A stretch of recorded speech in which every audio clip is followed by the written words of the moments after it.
and good evening. Tonight's story is going to be from a book called East of the Sun and West of the Moon, Old Tales from the North, illustrated by K. Nielsen. The first story is called East of the Sun and West of the Moon. Once upon a time, there was a poor husbandman who had so many children that he hadn't much of either food or clothing to give them. Pretty children they all were, but the prettiest was the youngest daughter, who was so lovely there was no end to her loveliness. So one day, 'twas on a Thursday evening late the fall of the year, the weather was so wild and rough outside, and it was so cruelly dark, and rain fell and wind blew, till the walls of the cottage shook again. There they all sat round the fire, busy with this thing and that. But just then, all at once, something gave 3 taps on the window pane. Then the father went out to see what was the matter. And when he got out of doors, what should he see but a great big white bear. "Good evening to you," said the white bear. "The same to you," said the man. "Will you give me your youngest daughter? If you will, I'll make you as rich as you are now poor," said the bear.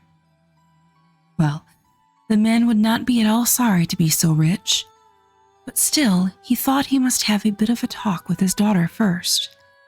So he went in and told them how there was a great white bear waiting outside, who had given his word to make them rich if he could only have the youngest daughter. The lassie said no, outright. Nothing could get her to say anything else. So the man went out and settled it with the white bear that he should come again the next Thursday evening and get an answer. Meantime, he talked his daughter over and kept on telling her of all the riches they would get and how well off she would be herself. And so at last she thought better of it and washed and mended her rags, made herself as smart as she could, and was ready to start. I can't say her packing gave her much trouble. Next Thursday evening came the white bear to fetch her, and she got upon his back with her bundle, and off they went. So when they had gone a bit of the way, the white bear said, "Are you afraid?" No, she wasn't. "Well, mind and hold tight by my shaggy coat, and then there's nothing to fear," said the bear. So she rode a long, long way till they came to a great steep hill. There on the face of it, the white bear gave a knock, and the door opened, and they came into a castle where there were many rooms all lit up, rooms gleaming with silver and gold, and there, too, was a table ready laid, and it was all as grand could be. Then the white bear gave her a silver bell, and when she wanted anything, she was only to ring it and she would get it at once. Well, after she had eaten and drunk, and evening wore on, she got sleepy after her journey and thought she would like to go to bed. So she rang the bell. And she had scarce taken hold of it before she came into a chamber where there was a bed made, as fair and white as anyone would wish to sleep in, with silken pillows and curtains and gold fringe. All that was in the room was gold or silver. But when she had gone to bed and put out the light, a man came and laid himself alongside her.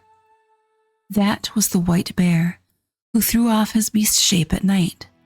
She never saw him, for he always came after she had put out the light, and before the day dawned he was up and off again. So things went on happily for a while, but at last she began to get silent and sorrowful. For there she went about all day alone, and she longed to go home to see her father and mother and brothers and sisters. So one day, when the white bear asked what it was that she lacked, she said it was so dull and lonely there, and how she longed to go home to see her father and mother and brothers and sisters, and that was why she was so sad and sorrowful, because she couldn't get to them. "Well, well," said the bear, "perhaps there's a cure for all this, but you must promise me one thing, not to talk alone with your mother, but only when the rest are by to hear, or she'll take you by the hand and try to lead you alone into a room to talk. But you must mind and not do that, else you'll bring bad luck on both of us." So one Sunday the white bear came and said now they could set off to see her father and mother. Well, off they started, she sitting on his back, and they went far and long. At last they came to a great house, and there her brothers and sisters were running about out of doors at play, and everything was so pretty, it was a joy to see. "This is where your father and mother live now," said the white bear. "Don't forget what I told you, else you'll make us both unlucky." No, bless her, she'd not forget. And when she had reached the house, the white bear turned right about and left her. Then, when she went in to see her father and mother, there was such joy. There was no end to it. None of them thought they could thank her enough for all she had done for them. Now they had everything they wished, as good could be, and they all wanted to know how she got on where she lived.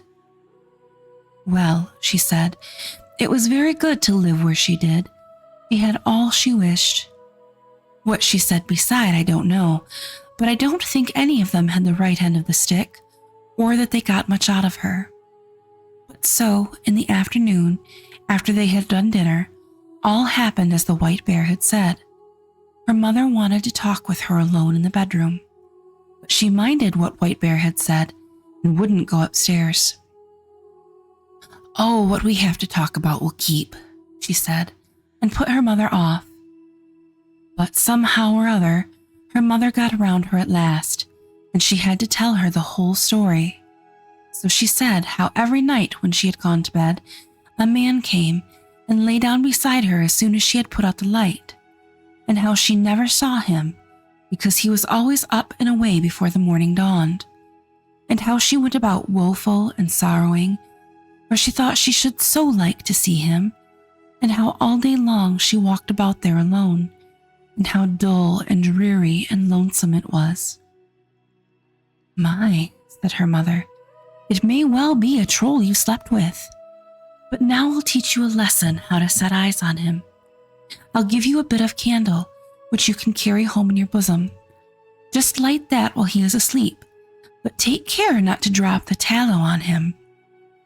Yes, she took the candle and hid it in her bosom, and as night drew on, the white bear came and fetched her away. But when they had gone a bit of the way, the white bear asked if it all hadn't happened as he had said. Well, she couldn't say it hadn't. "Now mind," said he, "if you have listened to your mother's advice, you have brought bad luck on us both, and then all that has passed between us will be as nothing." No, she said, she hadn't listened to her mother's advice. So when she reached home and had gone to bed, it was as the old story all over again. There came a man and lay down beside her, but at dead of night, when she heard he slept, she got up and struck a light, lit the candle, and let the light shine on him. And so she saw that he was the loveliest prince one had ever set eyes on. And she fell so deep in love with him on the spot that she thought she couldn't live if she didn't give him a kiss there and then. And so she did. But as she kissed him, she dropped 3 hot drops of tallow on his shirt, and he woke up. "What have you done?" he cried. "Now you have made us both unlucky. For had you held out only this year, I had been freed. For I have a stepmother who has bewitched me, so that I am a white bear by day and a man by night. But now all ties are snapped between us. Now I must set off from you to her. She lives in a castle which stands east of the sun and west of the moon, and there too is a princess with a nose 3 ells long, and she's the wife I must have now." He wept and took it ill, but there was no help for it. Go he must. Then she asked if she mightn't go with him. No, she mightn't. Tell me the way then, she said, and I'll search you out. That, surely, I may get leave to do. Yes, you might at that, he said, but there was no way to that place, for it lay east of the sun and west of the moon, and thither she'd never find her way. So next morning, when she woke up, both prince and castle were gone, and then she lay on a little green patch in the midst of the gloomy, thick wood, and by her side lay the same bundle of rags she had brought with her from the old home. So when she had rubbed the sleep out of her eyes and wept till she was tired, she set out on her way and walked many, many days till she came to a lofty crag. Under it sat an old hag and played with a gold apple which she tossed about. Here the lassie asked if she knew the way to the prince who lived with his stepmother in the castle that lay east of the sun and west of the moon, and who was to marry the princess with a nose 3 ells long. How did you come to know about him? Asked the old hag. But maybe you are the lassie who ought to have had him? Yes, she was. So it's you, is it? Said the old hag. Well, all I know about him is that he lives in the castle that lies east of the sun and west of the moon, and thither you'll come, late or never. But still, you may have the loan of my horse, and on him you can ride to my next neighbor. Maybe she'll be able to tell you. And when you get there, just give the horse a switch under the left ear and beg him to be off home. And stay, this golden apple you may take with you. So she got upon the horse and rode a long, long time till she came to another crag, under which sat another old hag with a gold carding comb. Here the lassie asked if she knew the way to the castle that lay east of the sun and west of the moon, and she answered, like the first old hag, that she knew nothing about it, except it was east of the sun and west of the moon. And thither you'll come, late or never, but you shall have the loan of my horse to the next neighbor. Maybe she'll tell you all about it. And when you get there, just switch the horse under the left ear and beg him to be off home. And this old hag gave her the golden carding comb. It might be that she'd find some use for it, she said. So the lassie got up on the horse and rode a far, far way and a weary time. And so at last she came to another great crag, under which sat another old hag, spinning with a golden spinning wheel. Here, too, she asked the hag if she knew the way to the prince, and where the castle was that lay east of the sun and west of the moon. So it was the same thing over again. Maybe it's you who ought to have had the prince, said the old hag. Yes, it was. But she too didn't know the way a bit better than the other two. East of the sun and west of the moon it was. She knew, that was all. And thither you'll come, late or never, but I'll lend you my horse, and then I think you'd be best ride to the east wind and ask him. Maybe he knows those parts, and can blow you thither. But when you get to him, you need only give the horse a switch under the left ear, and he'll trot home of himself. And so, too, she gave her the gold spinning wheel. Maybe you'll find a use for it, says the old hag. Then she rode on many, many days, a weary time, before she got to the east wind's house. But at last she did reach it, and then she asked the east wind if he could tell her the way to the prince who dwelt east of the sun and west of the moon. Yes, the east wind had often heard tell of it, the prince and the castle, but he couldn't tell the way, for he had never blown so far. But if you wish, I'll go with you to my brother the west wind. Maybe he knows, for he's much stronger. So if you will just get on my back, I'll carry you thither. Yes, she got on his back, and I should just think they went briskly along. So when they got there, they went into the West Wind's house, and the East Wind said the lassie he had brought was the one who ought to have had the prince who lived in the castle east of the sun and west of the moon. And so she had set out to seek him, and how he had come with her, and would be glad to know if the West Wind knew how to get to the castle. "Nay," said the West Wind, "so far I've never blown. But if you will, I'll go with you to our brother the South Wind, for he's much stronger than either of us, and he has flapped his wings far and wide. Maybe he'll tell you. You can get on my back, and I'll carry you to him." Yes. She got on his back, and so they traveled to the South Wind, and weren't so very long on the way, I should think. When they got there, the West Wind asked him if he could tell her the way to the castle that lay east of the sun and west of the moon, for it was she who ought to have had the prince who lived there. "You don't say so. That's she, is it?" said the South Wind. "Well, I have blustered about in most places in my time, but so far have I never blown. But if you will, I'll take you to my brother the North Wind. He is the oldest and strongest of the whole lot of us, and if he doesn't know where it is, you'll never find anyone in the world to tell you. You can get on my back, and I'll carry you thither." Yes, she got on his back, and away he went from his house at a fine rate. And this time, too, she wasn't long on her way. So when they got to the North Wind's house, he was so wild and cross, cold puffs came from him a long way off. "Blast you both, what do you want?" he roared out to them ever so far off, so that it struck them with an icy shiver. "Well," said the South Wind, "you needn't be so foul-mouthed, for here I am, your brother, the South Wind, and here is the lassie who ought to have had the prince that dwells in the castle that lies east of the sun and west of the moon. And now she wants to ask you if you were ever there, and can tell her the way, for she would be so glad to find him again." "Yes, I know well enough where it is," said the North Wind. "Once in my life I blew an aspen leaf thither. I was so tired, though, I couldn't blow a puff for ever so many days. But if you really wish to go thither, and aren't afraid to come along with me, I'll take you on my back, and see if I can blow you thither."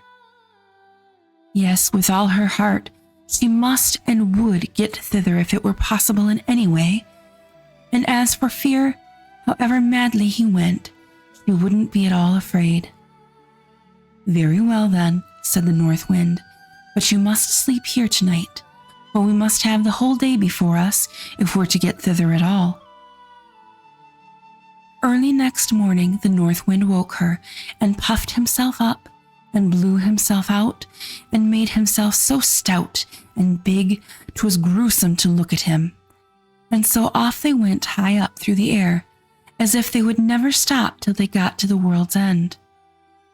Down here below there was such a storm, it threw down long tracts of wood and many houses, and when it swept over the great sea, ships foundered by the hundreds. So they tore on, and no one can believe how far they went, and all the while they still went over the sea, and the North Wind got more and more weary, and so out of breath he could scarce bring out a puff, and his wings drooped and drooped, till at last he sunk so low that the crests of the waves dashed over his heels. "Are you afraid?" said the North Wind. No, she wasn't. But they weren't very far from land, and the North Wind had still so much strength left in him that he managed to throw her up on the shore under the windows of the castle, which lay east of the sun and west of the moon. But then he was so weak and worn out, he had to stay there and rest many days before he could get home again. Next morning, the lassie sat down under the castle window and began to play with the gold apple. And the first person she saw was the long nose who was to have the prince. "What do you want for your gold apple, you lassie?" said the long nose, and threw up the window. "It's not for sale, for gold or money," said the lassie. If it's not for sale for gold or money, what is it that you will sell it for? You may name your own price," said the princess. "Well, if I may get to the prince who lives here and be with him tonight, you shall have it," said the lassie whom the north wind had brought. Yes, she might. That could be done. So the princess got the gold apple. But when the lassie came up to the prince's bedroom at night, he was fast asleep. She called him and shook him, and between whiles she wept sore. But all she could do, she couldn't wake him up. Next morning, as soon as day broke, came the princess with a long nose and drove her out again.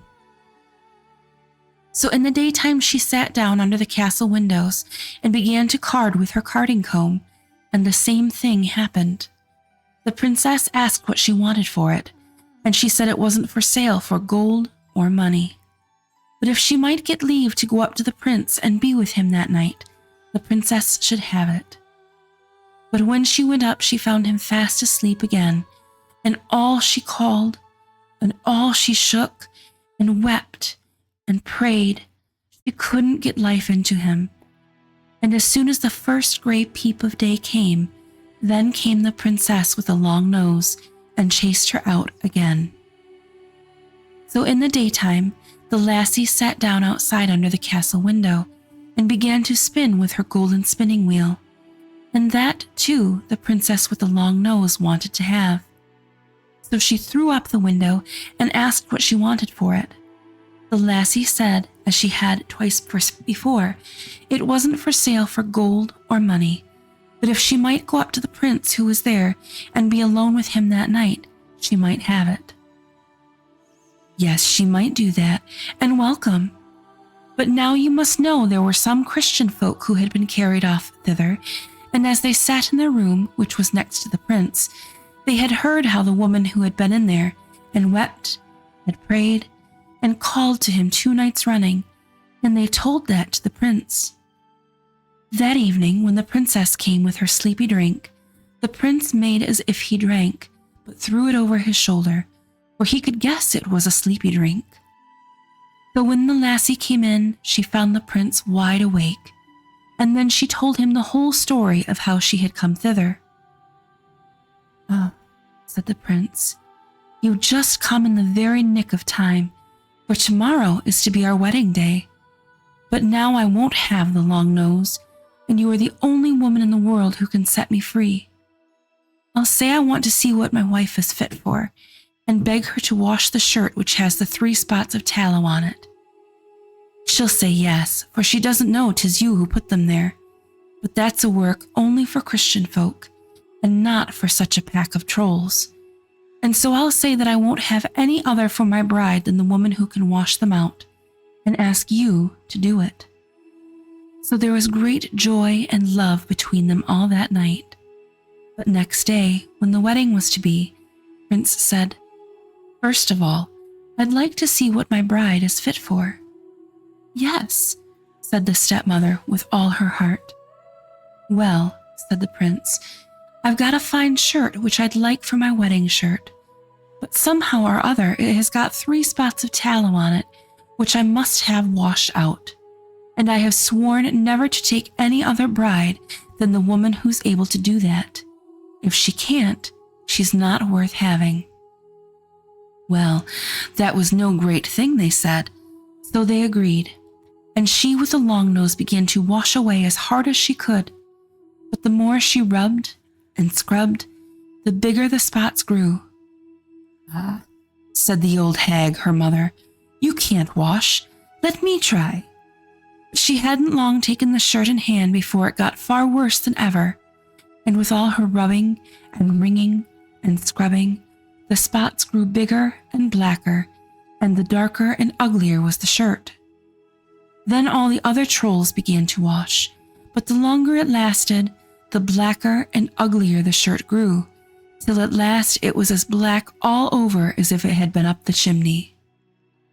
"Ah," said the prince, "you're none of you worth a straw. You can't wash. Why, there, outside, sits a beggar lassie. I'll be bound she knows how to wash better than the whole lot of you. Come in, lassie, he shouted. Well, in she came. Can you wash this shirt clean, lassie, you? Said he. I don't know, she said, but I think I can.